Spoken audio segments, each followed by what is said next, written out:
Vietnam Veterans Returning Home by Jacob Denlinger.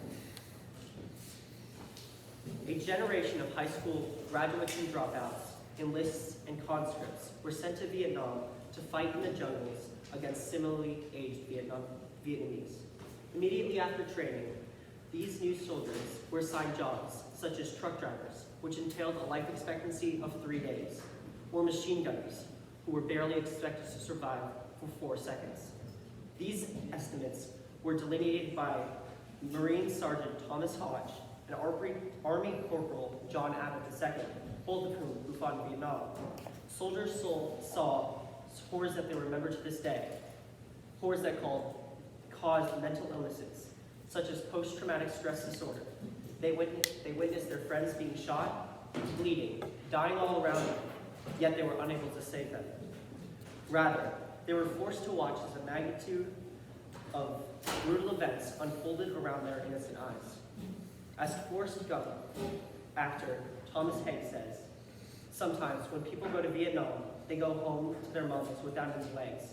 Sometimes they don't go home at all, which explicitly reflects that some soldiers are lucky enough to escape war unscathed, while others leave wounds and horrid memories of their suffering. No veteran, being a deeply revered and indefinitely a brave hero of their country, should have to face these memories alone.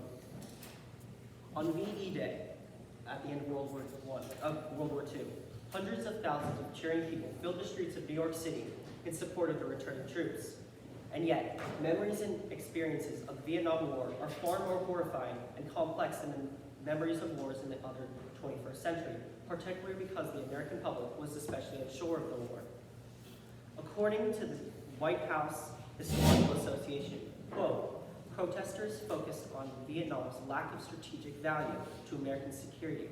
While these various protests occurred, many more soldiers met their fates, with an estimated 53,000 American soldiers' deaths and 3 million Vietnamese soldiers' deaths during the war. Returning home after the completion of service felt unsatisfying to many.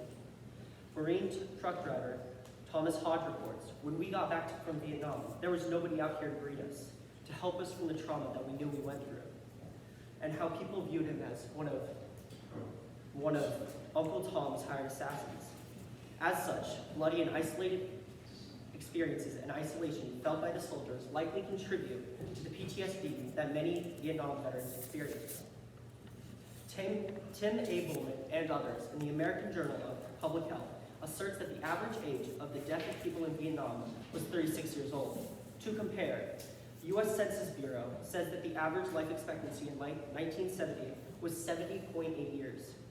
Evidently, the combination of chemical weapon use from Agent Orange and mental deterioration due to stress and anxiety drastically contribute to the shorter average lifespan of a veteran from the Vietnam War, which is 34.8 years lesser than that of a typical American. According to the United States military, 54,295 had service-connected related conditions, presumed to be related to Agent Orange exposure.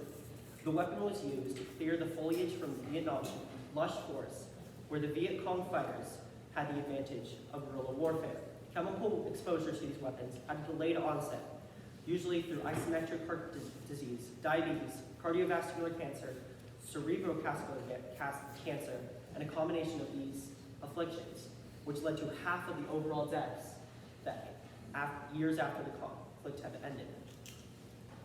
PTSD, also known as shell shock, a soldier's heart, irritable heart, has been present in warfare, quote, long before the dawn of modern psychology.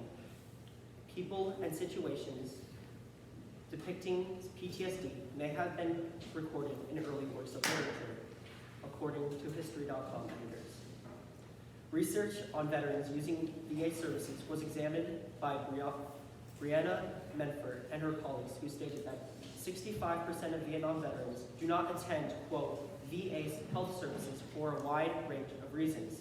For example, excessive wait times, difficulties navigating services, end quote.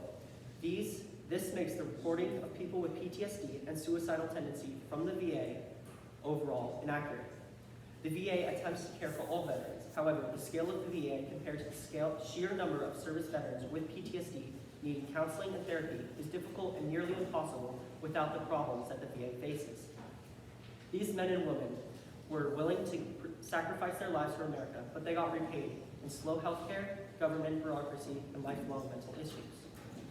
Despite this, others would argue that the service members are taught to adapt to new events, they should simply utilize their training techniques and experience in military jobs to return to society. However, researchers from a variety of fields researching resilience among the people of Haiti assert, quote, "We caution that flippantly referring to Haitian survivors as resilient because they are observed to return to, quote, business as usual, end quote, is a potential distraction for focusing on the individual, community level, and covert long-term infrastructure disorders that must be addressed," end quote. Just as the people of Haiti may not respond well to continuous trauma, soldiers with PTSD return home to insufficient health care and can feel isolated from their communities. Even a government agency dedicated to the task, such as the VA, may not be fully equipped to handle PTSD treatment, seen through long wait times, poor treatment, and the confusing services. This is especially essential as PTSD is not curable, only treatable, and the treatment is a huge cost to the American taxpayer. Americans may not believe in the political reasoning for the war, but they do agree that veterans should be cared for with the utmost respect. A considerable way to care and signify our respect for veterans of all wars is to support legislation that reforms the VA to include more benefits for the veterans and streamline services by forming a more comprehensive healthcare system. However, the issue was also seeing veterans as also one of Uncle Tom's hired assassins, as indicated by Thomas Hodges' account. Veterans now suffer the human consequences of risking their lives to protect Americans and adverse political motivation.